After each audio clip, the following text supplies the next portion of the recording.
human, and I like to call myself an advocate. Simply put, I believe in speaking my truth into reality. Now, if I were to describe myself concisely, I'd say I'm kind of rebellious, notorious for questioning the norm, a little emotional with a super soft side for serving my community. Now, I'm a self-described advocate, aren't I? What is it that I advocate for then? There are several things that I advocate for with an intense passion, like climate change, the Sustainable Development Goals, human equality.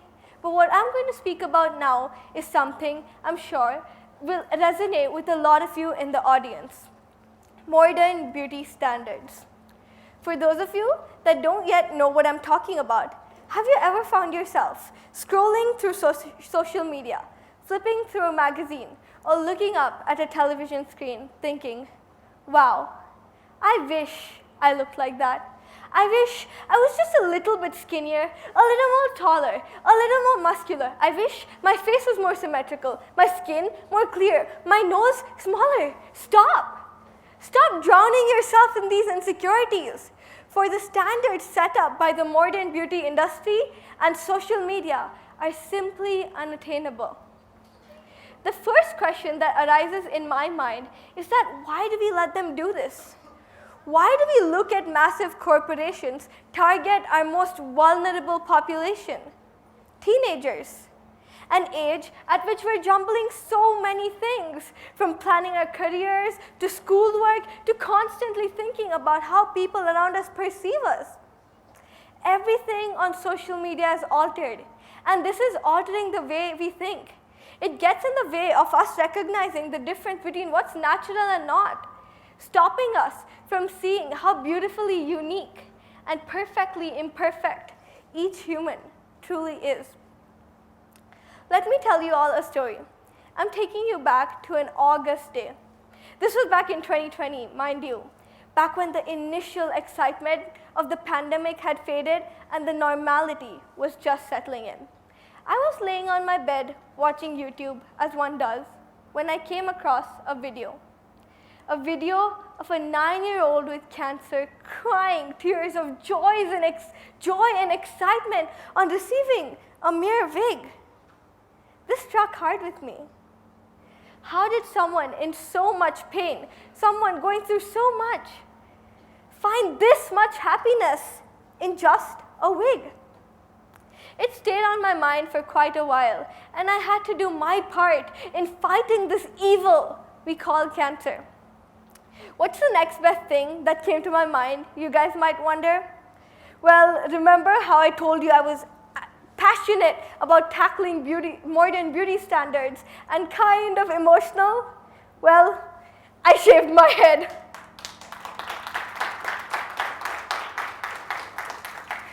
Thank you. That's right. I shaved all 14 inches of my head and donated it to a little girl with cancer. I did this on the 10th of September 2020, my 16th birthday to be exact. And the significance behind this date is that at this age, young girls are subjected to constant societal pressure to always look good. They aren't looked at as the smart or the passion-driven individuals that they are, but as objects.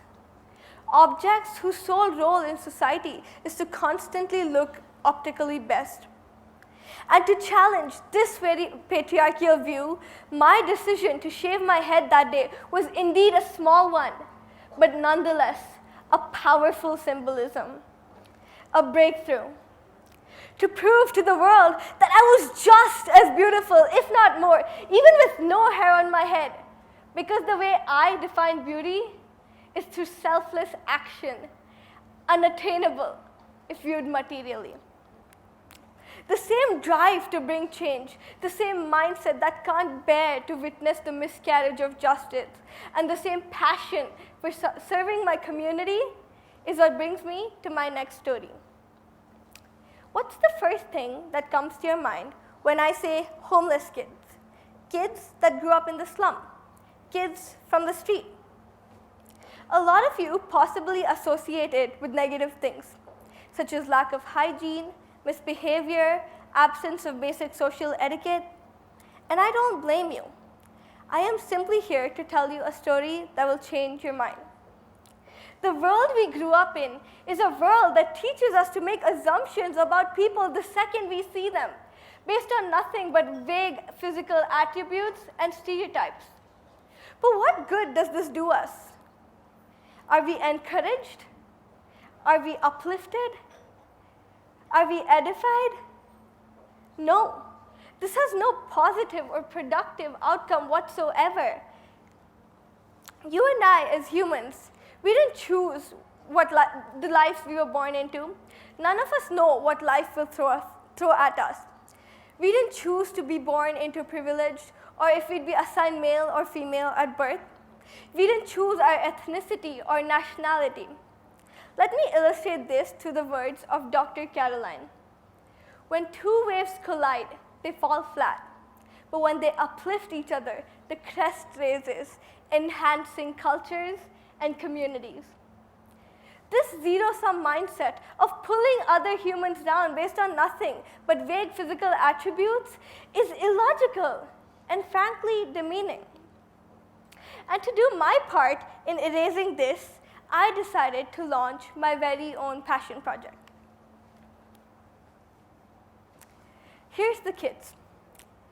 My goal here was to simply display kids from the slum in a purely positive light, a light that this world has perhaps never let them experience before. I wanted to make them feel that their words and everything that they wanted to say mattered. I wanted to make them feel affirmed. I interviewed them and took portrait pictures of them in a professional manner. I asked them questions about their goals and aspirations. I asked them about their worldview. I asked them what they love about the world. And if there's one thing they could change, what would it be? I wanted to show the world their intricate thoughts, their beautiful faces, and their innocent smiles. Each scar tracing a map that symbolizes not their flaws, but the beautiful journeys they've endured in their lifetimes. And to further dive into these very intricacies, I'm going to touch upon two case studies. Meet Lucky. He likes to call himself Singham. And for those of you that haven't guessed what he wants to be when he's older, he wants to be a police officer, just like Singham. Singham is a Bollywood character that displays a selfless attitude throughout. His holy grail is to simply right the wrongdoings of the world. When asked about his worldview, Lucky answered, "I want to catch thieves और पूरी दुनिया में मेरा नाम रोशन होगा." Translated, he wants to catch criminals around the world. He wants to catch criminals and wants to be known all around the world for his actions. Next, we've got Sandeep, a quiet boy of 11. Having received an education only up till 2nd grade, he lacks basic arithmetic ability or understanding in English. But what he lacks for intellectually due to a neglected education, trust me, he makes up for it in his values. He is one of the most honest kids I've ever come across. Oftentimes, when I'm distributing goodie bags in the slum, other kids falsely claim them more than once and even get away with it. But despite witnessing this, his moral values have always stayed in place. And I find it truly inspiring and stirring that someone that grew up in such impoverished conditions has values so much deeper than the world in him. You and I, we wouldn't know their stories if we just went off of our negative assumptions. The instances I've described today are instances that have changed me as a person. From redefining beauty standards to in turn discovering myself, to being awe-inspired by kids with such intricate mindsets.